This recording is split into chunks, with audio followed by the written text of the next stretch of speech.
West and a young man in Miami over the course of last year. That's one side of the story.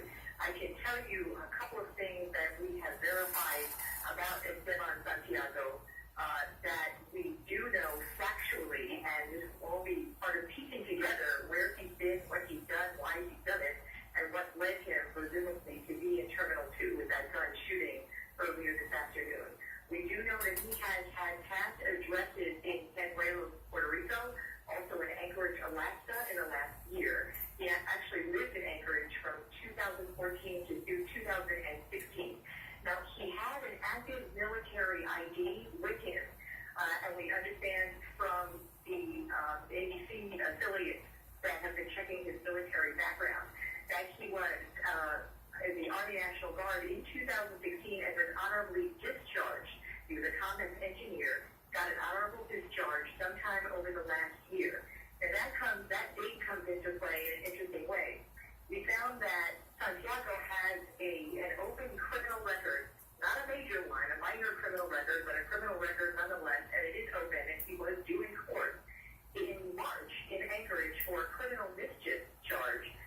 There were a couple of other charges that had been dismissed. One of them was the assault charge that was dismissed. But in the court record, the sentencing for this criminal mischief charge was delayed until this March. It was delayed last year, right around the time it appears that he was honorably discharged from the Army National Guard. So it is very likely that is where he was stationed. We do know he was born in New Jersey. We do know that he has a couple of addresses in Florida, that he lived also, I mentioned, in Puerto Rico.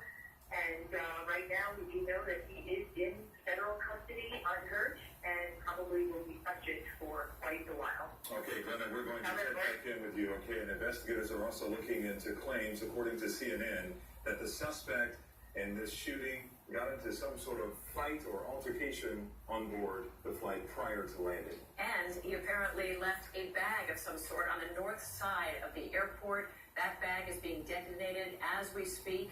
We've been looking from Sky 10 to try to capture that scene for you, but that is possibly an area we can't even fly near because of the other FBI and federal helicopters that are in the area. But we are told they are detonating a bag dropped by the shooter, Esteban Santiago, on the north side of the airport. We are going to get a very quick check on the forecast for you in a moment here with our meteorologist, Betty Davis. And Betty, we have you here right now so we can get a check right just before the top of the hour. We have 11 minutes. Go ahead.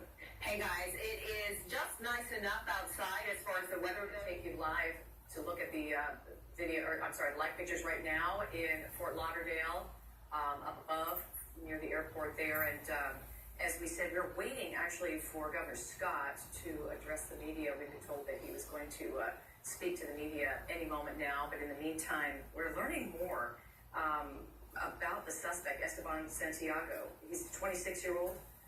We've heard that he has past addresses in Puerto Rico. That is actually from our station in Miami was just reporting that. In Anchorage, Alaska in the past year, he had an active military ID with him that we've been telling you about. Now we've learned he's been honorably discharged from the National Guard, had an open minor criminal record, a criminal mischief charge, but nothing terribly serious. But he is in federal custody right now, and he is unharmed. And we just heard that they actually have been detonating a bag that he dropped on the north side of the airport. Also learning that Santiago got into some kind of fight or argument while he was on the flight before landing, which, we don't know exactly what that was about or how violent the confrontation this was, but the initial reports that there was some kind of disturbance involving him on the flight before he hit the ground. He is being investigated as possibly being a homegrown violent extremist, possibly influenced by ISIS. However, that has not been confirmed by federal officials who are now looking into that right now. He was due in court in April, as you said, on just a small criminal mischief charge, but he didn't have a really lengthy criminal record, but he was in a bit of trouble. Again, there's no word at this point, of course, on any type of motive